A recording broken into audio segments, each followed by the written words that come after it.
Hey everyone. So I thought I would make a video on divorce and kind of share a little bit of my story. I'm hoping that it might help somebody, or if you needed somebody to talk to and email, then you could email me while you're trying to get through your divorce or whatever the situation is. I do have notes to kind of keep me on task and not get off on tangents and everything, because there's a lot to talk about, and a lot I could talk about, a lot I don't want to talk about, but it is what it is, and it's just one of those life trials that I went through, and I do hope that I can help others. And so I thought, why not go ahead and make a video about it. I'm actually able to talk about this without getting upset and crying like I used to. I mean, I don't know how many years I cried. But it was a lot, and I would start talking about it or think about it, or certain dates would come up and you're crying for 2 or 3 days. It's a tough road, and I don't wish divorce on anyone. It is a very tough road. And so I'll go back in May of 2008. I received a letter, or it may have been in April or May. Received a letter from some random person asking me if I knew where my husband was and what he was doing, and I'm thinking, okay, I'm not sure what this is supposed to mean. But my ex worked in law enforcement for the federal government, and so I didn't know what this was. And being naive and completely trusting him, I didn't even think about that might be an affair situation. Did not even think about it. He gave me his phone number and asked me to call him, and I thought, I am not calling this person. It could be some criminal, or I didn't even know. So of course, what do? I tell my husband, which probably was mistake number one. I shouldn't have told him, and I should have just called the number, but I'm too trusting. And so I told him, and I think he did tell me that it was somebody's husband at work, and thinking he was having an affair with his wife. I mean, he was actually telling me the truth, but the way he was saying it, I did not even believe it. I'm just like, oh, okay, no big deal. So I didn't even contact the person right away. I think I eventually did, but there's so much of that time that is just a blank to me. I don't remember so much. It was such a bad time. I'm glad I don't remember a lot of it, but it makes it hard to retell the story. And I had thought about journaling when I was going through it, but I thought, oh, I do not want to go back and read this. Though I think it might be good to see how far you've come, maybe for writing a book or something like that, but otherwise, there's really no need for us to remember everything. So eventually, I don't know, it was in May. I do know it was in May 2008. My ex and I were talking on the phone because he worked about an hour and a half away. So he would stay the night a lot in the city that he worked with, which I understood because the drive was so far. So once again, no suspicions. And so we were having a phone conversation. I had come home from work for lunch. I don't know why. But anyway, he finally admitted it to me. And so I think I did try to go back to work, but I don't even know what happened. I'm a teacher, so it's hard to be in a classroom with students and not be upset when you just found out that your husband is having an affair. And so anyway, I think my students went to another teacher because somehow I must have told somebody I was upset, and I couldn't even get out of the school building because I was so upset.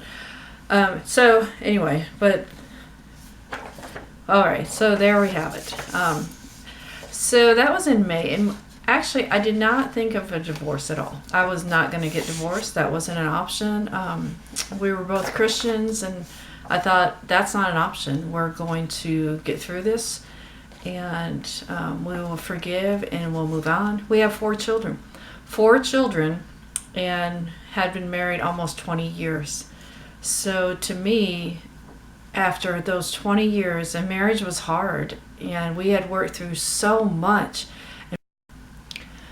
Okay, my camera cut off because I guess my memory card ran out of memory. So I might have to do a part 1 or part 2 because I don't really have editing to merge 2 videos together or something like that. So hopefully I'll be able to get through all this before it uses up the memory again. So we decided to get divorced, and you know, you have to decide, is it really worth it to stay together for the kids when your husband is in love with somebody else?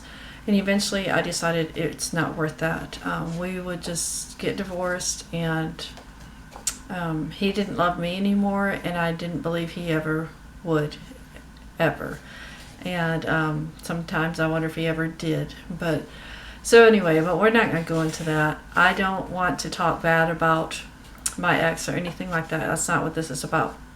This is sharing my story in case you need to hear it, in case you need encouragement, and that's what it's for. And so when we go through a divorce, it is a death of a lot of things. And we were married 20 years, and so yeah, that's a long time to be together, and 4 children.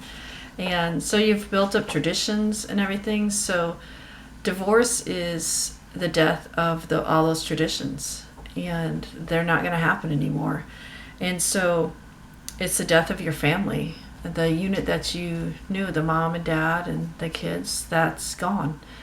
And so when you have the death of things, just think of it like the death of a person. There's a grieving process. And the grieving is going to take some time. And it took me years before I could even talk about this without getting upset. And I wish I would have healed faster, but that's not how it happened for me. I wish I would have focused more on serving others and stuff like that. But we live and grow, and I can give the advice now to others going through it. But at the time, you know, that's not what you were thinking about. The death of so many dreams, and that you had, being married and retiring together, growing old together, what we were going to do in your retirement, and all this stuff. I had been a stay-at-home mom for a long time, and so I hadn't built up retirement with my career, and I didn't even have that many years of experience. So when I went back to teaching, you know, you're still starting really low when I should have been really high if I had worked all those years. But I wouldn't give that up for being home with my kids, and I'm very thankful that I could be home. So the death of so many things, and I think I wrote a list at one time, but I don't have that list out. I was just doing it from memory. But then also there has to be some positive to all of this too. Along with the deaths, you now have the birth of a lot of things. So you have the birth of a lot of new traditions, and it's a new lifestyle. And now you are a single parent with 4 children, and your children have to deal with their parents not living together. So a lot of things you have to go through, a lot of changes, a lot of new traditions. Christmas is going to be completely different. All the holidays are different, and that's just what it is. And so you will go through a grieving process of all that. And I have read that it's just going through divorce is just as bad as the death of a spouse. I haven't had the death of a spouse, but I've had the death of siblings, and I would have to say it is worse than that. And I'll share the story of one of my siblings and his death in another video. So another thing I learned what sobbing was. I knew what crying was, but sobbing is different. And I had sobbed many times since the divorce, and it's almost a healing process, I think, too. It's something that we need to do. It's a process to get us through the hurt. And one thing I prayed to God, that if I was going to go through this divorce, I pray that my story will help somebody else, to help you know that you will survive and you will get through this. And it's going to hurt, you're going to cry, and it's okay. It's okay to cry. It's okay to cry for 2 or 3 days, and dates will come up, and You'll be crying and you wonder what in the world is wrong with me, and then you realize what the date is. It may be an anniversary, it may be your ex's birthday, some date that triggers memories that subconsciously we're not even aware. But my prayer to God is that I can help others who go through this now. And so if you need to email me, ask questions, or put questions in the comments, go ahead. And hopefully I'll be able to get these videos posted, whether it's part 1 and part 2. I don't want to waste a lot of money on editing software and all of that stuff at this point. So I just want to share my story so you all can get to know me a little bit better.